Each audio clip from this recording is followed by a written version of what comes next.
여러분, 우리 요즘 참 이상한 시대를 살고 있죠. 열심히 하면 뭔가 나아져야 할 것 같은데 오히려 더 불안해지는 순간이 있어요. 오늘은 누굴 탓하거나 요즘 세상이 나쁘다로 끝내지 않겠습니다. 우리 마음이 먼저 무너지는 게 아니라 우리 앞에 판이 바뀌고 있다는 걸 차분히 같이 확인해 보려 해요. 여러분, 우리 다 알아요. 장사든 일이든 버틴다는 게 얼마나 어려운지. 그리고 그 어려움을 의지가 약해서라고 말해버리면 너무 잔인하잖아요. 그래서 저는 오늘 이렇게 말하고 싶어요. 요즘 망하는 건 게으름 때문이 아니라 구조 변화일 때가 정말 많습니다. 우리는 정말 열심히 살고 있어요. 아침부터 밤까지 움직이고 쉬는 날에도 머릿속은 계산하고 걱정하고 또 계획하잖아요. 그런데도 마음이 불안한 이유는 우리가 부족해서가 아니라 판이 바뀌고 있기 때문일 수 있어요. 오늘 영상의 제목이 조금 세죠. 열심히 할수록 망한다. 2026년 한국 위험업종 12가지의 공통점. 이건 자극적으로 겁주려는 말이 아닙니다. 여러분이 혹시 요즘 이런 생각을 자주 한다면 오늘 영상이 도움이 될 거예요. 내가 뭘 더 해야 하지? 내가 뭘 더 잘해야 하지? 그 질문을요, 조금 바꿔드리고 싶어요. 내가 뭘 더 해야 하지가 아니라 지금 이 판이 어떻게 바뀌고 있지? 그리고 나는 그 안에서 어디에 서 있지? 이 질문으로요. 오늘 다룰 건 12개의 업종 이야기인데요. 중요한 건 업종 리스트 자체가 아니라 그 업종들이 무너지는 방식이 공통으로 반복된다는 점이에요. 정리하면 4가지 방식입니다. 첫째, 기술이 바뀌면서 기존 수요가 사라지거나 빈도가 줄어드는 경우가 있어요. 둘째, 손님은 있는데 비용이 먼저 올라서 남는 게 없어지는 경우가 있어요. 셋째, 사람들의 소비 습관이 바뀌면서 돈이 쓰이던 곳이 통째로 이동하는 경우가 있어요. 넷째, 한 업종만의 문제가 아니라 연결된 사슬 전체가 같이 꺾이는 경우가 있어요. 여러분께 질문 2개만 드릴게요. 첫 번째, 우리 매출은 기술이나 플랫폼 변화에 취약한가요? 두 번째, 우리 비용 구조는 임대료와 인건비, 원가 상승을 버틸 수 있나요? 이 질문에 딱 잘라 모르겠다 싶어도 괜찮아요. 오늘 영상이 바로 그걸 정리해주는 내용이니까요. 먼저 기술이 바뀌면서 흔들리는 업종부터 볼게요. 기술 변화는 폭탄처럼 터지지 않을 때가 많아요. 오히려 조용히 와요. 매달 매출표에서 조금씩 줄어들고 어느 순간 왜 이렇게 됐지? 하고 뒤늦게 깨닫게 돼요. 그래서 더 무섭습니다. 예를 들어 카센터를 생각해 볼게요. 예전에는 차를 타면 정비가 반복됐죠. 정비가 필요하다는 사실보다 중요한 건 정비가 주기적으로 반복되면서 일정한 수요를 만들어줬다는 점이에요. 그런데 기술이 바뀌면 그 반복의 리듬이 바뀝니다. 정비가 아예 없어지는 게 아니라 정비가 필요한 빈도 자체가 달라질 수 있어요. 여러분, 이건 정말 체감이 독특해요. 사람들이 완전히 사라지는 게 아니라 덜 오기 시작해요. 그럼 우리는 이렇게 생각하죠. 요즘 손님이 좀 뜸하네. 내가 더 열심히 해야 하나? 그래서 더 열심히 합니다. 더 일찍 열고, 더 늦게 닫고, 더 친절하게 하고, 더 할인도 하고요. 그런데 여기서 마음이 무너지는 순간이 옵니다. 내가 진짜 열심히 하는데도 구조적으로 줄어드는 흐름을 못 막을 때요. 그때 사람은 자기 자신을 탓해요. 하지만 그건 여러분 탓이 아닐 가능성이 큽니다. 세상이 바뀌고 있는 거예요. PC방도 비슷합니다. PC방은 단순히 게임하는 곳이 아니라 한때는 모이는 곳이었죠. 그런데 집에서, 모바일에서, 구독 서비스로 즐길 수 있는 것들이 많아지면서 여가의 기본값이 바뀌었어요. 사람들이 뭘 즐기는지가 아니라 즐기는 방식이 바뀐 겁니다. 공간을 찾아가서 소비할 이유가 줄어들면 공간 산업은 그만큼 흔들리기 쉬워요. 주유소는 더 복잡한 마음이 들어요. 이미 마진이 빡빡한데 충전 인프라로 전환하려면 큰 투자가 필요하다는 이야기가 나오죠. 그러면 업주 입장에서는 2가지 공포가 동시에 와요. 안 바꾸면 늦을까봐 무섭고 바꾸면 비용 때문에 무섭다. 이 마음이 정말 사람을 지치게 합니다. 그리고 이 기술 대체 업종들이 공통으로 느끼는 통증이 있어요. 손님이 주는데 임대료와 인건비, 대출이자가 줄지 않는다는 거예요. 여러분, 이 문장 하나가 지금 시대의 핵심입니다. 우리 몸으로 느끼는 경제구조 변화의 첫 번째 통증이에요. 여기서 질문이 생깁니다.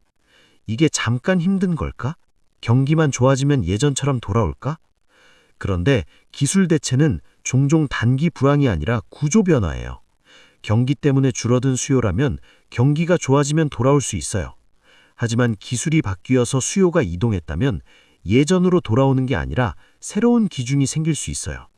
그래서 여기서 중요한 포인트가 하나 있습니다. 이 경우에는 단골을 더 잡는 것만으론 부족할 수 있습니다. 우리가 제공하는 서비스를 다시 정의해야 될 때가 있습니다.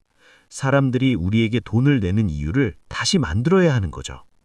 말은 쉽지만 실제로는 정말 어려운 일이라서 저는 이 대목을 이야기할 때 늘 조심스럽습니다.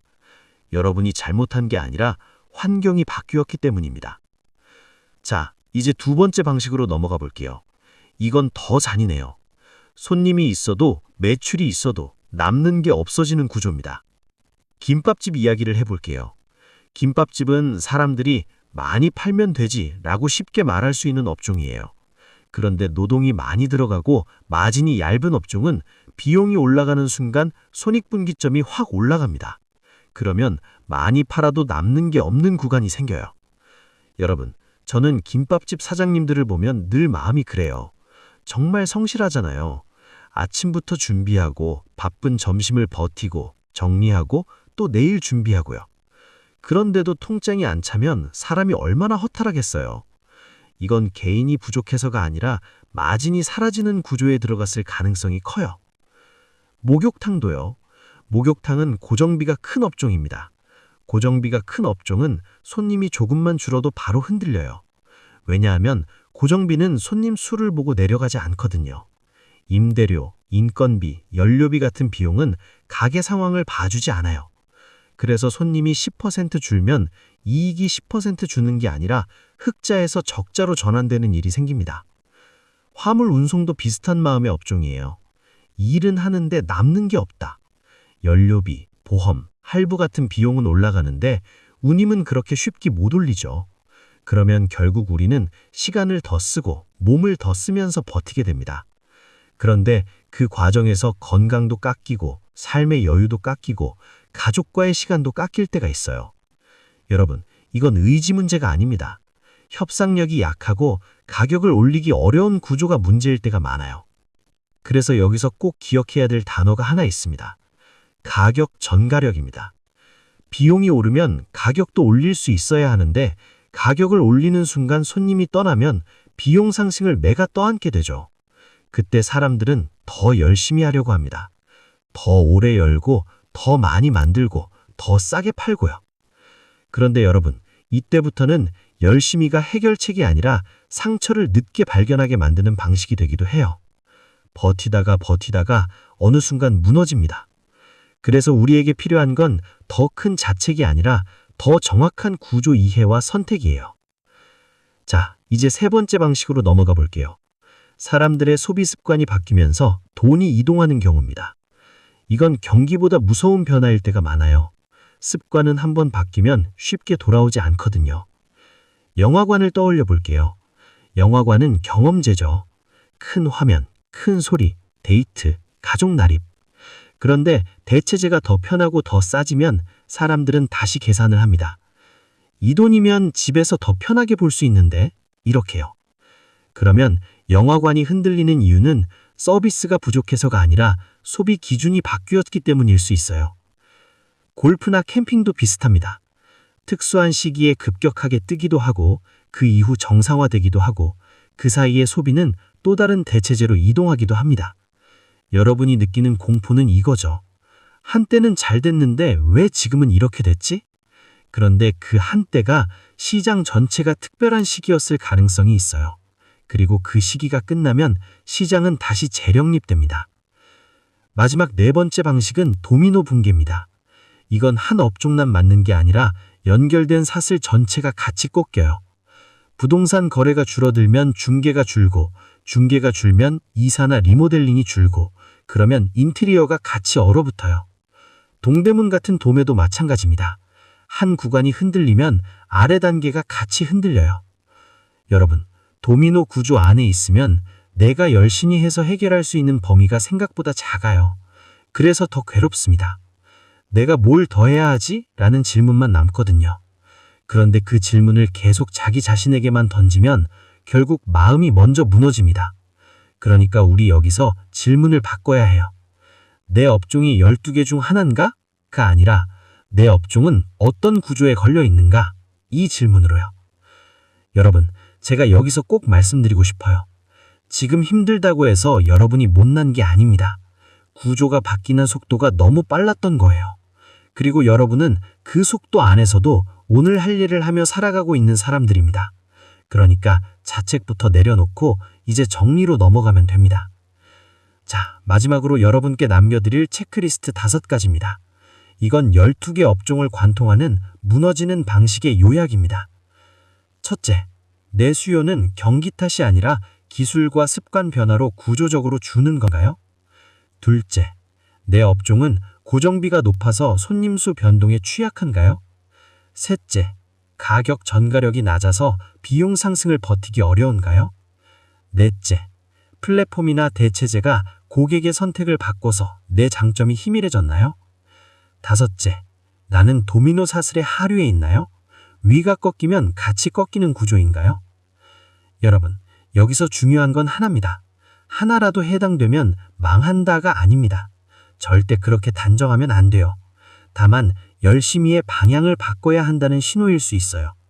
우리에게 필요한 건 더 큰 자책이 아니라 더 정확한 선택입니다. 댓글에 남겨주세요. 우리 혼자 버티지 말고 같이 구조를 정리해봐요. 댓글에 업종 하나만 쓰셔도 좋고요. 가능하면 지역이랑 제일 큰 비용이 뭔지도 함께 적어주세요. 임대료인지, 인건비인지, 원가인지, 이자인지, 연료비인지. 제가 오늘 이야기한 4가지 구조 중 어디에 걸려 있는지 따뜻하게 같이 정리해 드릴게요.